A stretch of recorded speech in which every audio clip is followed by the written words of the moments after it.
Hello everyone, my name is Kamala Kidd Matthews, and today I'll be talking about choking and suffocation. We all want to keep our babies safe, right? But to do that, we have to talk about the scary stuff, and that's choking and suffocation. It can feel overwhelming, I know, but understanding these two concepts can save your child's life. Choking is internal. It's a terrifying moment when food or toy gets stuck inside the throat. Suffocation, that's external. That's when something is stuck on the outside. Maybe a pillow, plastic bag, or a tight space stops a child from breathing. You know, our babies and toddlers are the most important persons in our life. We have to keep them safe. But their airways, they're so tiny. The swallowing, it's just not quite coordinated as yet. And their cough is still a reflex just developing. This means we are their saviors. We are their first line of defense. When these accidents happen, the impact is a harsh reality that hits immediately and lasts a lifetime. Okay, let's talk about if that happens, if choking or suffocation happens.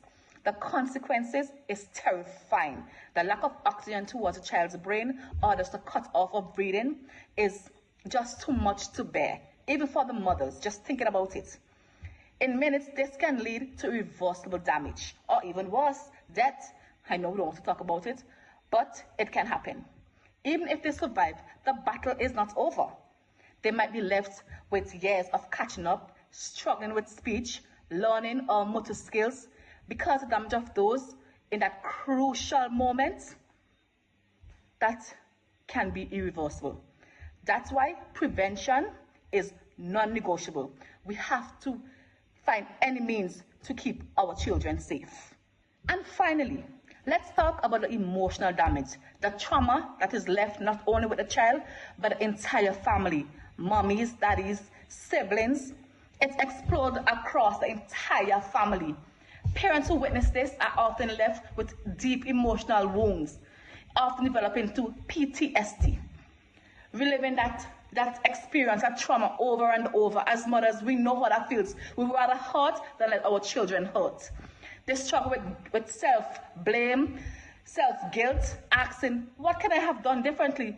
I should have been there. I should have not been in the kitchen. I should have been doing something, watching my child 24/7. But you know, that can't always be the case. We have things to do. Plus the anxiety of thinking maybe it can happen again. It puts a strain on family life.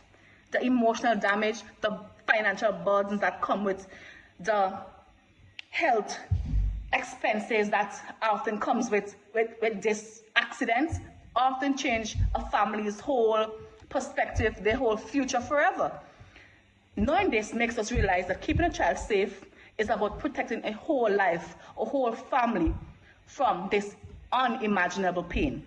So parents, prevention is much better than cure. When discussing ways to prevent choking and suffocation, it is crucial to focus on three main areas: bedding, food, and toys. Let's start with bedding. Ensure that cribs and beds are free from loose sheets or blanket, which could pose a risk. Opt for fitted sheets and avoid placing pillows or soft toys into a child's crib. Next, food safety. Always supervise mealtime and ensure that food are cut into small, manageable pieces. Always be cautious about foods that can easily block a child's airway, such as grapes or nuts. Educating children on chewing thoroughly can make a significant difference. And finally, consider toys selection. Choose toys that are age appropriate and avoid those that has small parts that can easily be swallowed. Thank you. Hi everyone, my name is Kimisha Lewis. I currently reside in the beautiful Twin Island of Trinidad and Tobago.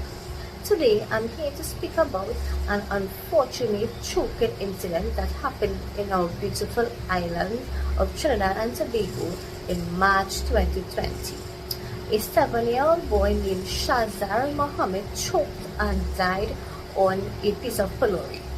The mother had reported that she bought pylori by his school and she gave him peace, and eventually he started to choke on the piece of pylori. She started to pat his back and took her index finger and tried to take out the pylori, but her finger got stuck in his throat. Eventually, he spat out the pylori and he started to turn blue and froth from his mouth. Emergency services were contacted, but they came late. And when they do arrive, they took him to the Superior Health Center where doctors tried to resuscitate him, but unfortunately, he passed. Each and every one of us should have a bit of knowledge of CPR. So incidents like these, we might have a little knowledge about how to handle the situation. Thank you for listening. Hello everyone. What parents can do if their child is choking at home? So firstly, if the child is able to cough or speak or respond to you, that means there is partial obstruction. So you want to encourage that child to continue coughing strongly to help dislodge the object that is stuck in the airway. On the other hand, if you notice that the child is not able to respond or breathe, then there is critical obstruction in the airway and you must act fast. So you can get behind the child or kneel, all depends on the height of the child. And you want to administer 5 back blows to the back of the child in the middle of the shoulder blades, right? So you're going to slightly lean the child over and administer the 5 back blows to the back, right between the shoulder blades. If the object is still obstructing the airway, then you need to perform the Heimlich maneuver. So you get behind the child and you perform 5 abdominal thrusts. Now in the next video, we will show you a quick demonstration on how to perform the Heimlich maneuver. So, hello everyone. So my name is Anela Neptune and with me I have Amara Neptune. So in today's video, we are going to demonstrate what a parent can do in the event that their child is choking, right? So you want to make a fist, take one hand and you make a fist right by the belly button of that person. So you stand behind them, you make a fist and you place it right on the belly button or above. Good. Then you take your other hand, right, and you hold on to the hand that is making the fist, so it will look like this. Good. Then you want to make upward movements. So pretend that you're making the letter J. So you're going out and up, out and up, out and up, out and up. And you do that with force. So when you apply force, whatever air is down here, right, you will force that air up to dislodge the object that is stuck in the airway. So this is the Heimlich maneuver. My name is Roxanne Wallace and I'll be sharing some safety and risk of choking and suffocation and how cultural practices affect these. Cultural practices plays a big role in choking and suffocation in young children. In a lot of cultures, caregivers tend to start feeding young children with solid foods too early. They also allow independent eating as they see this as independence and strength. There is also the use of soft bedding and co-sleeping for the purpose of bonding and comfort. Even though this seems innocent, it can still increase the risk of choking and suffocation. We can limit the risk by implementing 2 important strategies. Firstly, culturally aware education that includes credible members of the community and relatable examples to teach safe feeding and sleeping practices while respecting cultural traditions.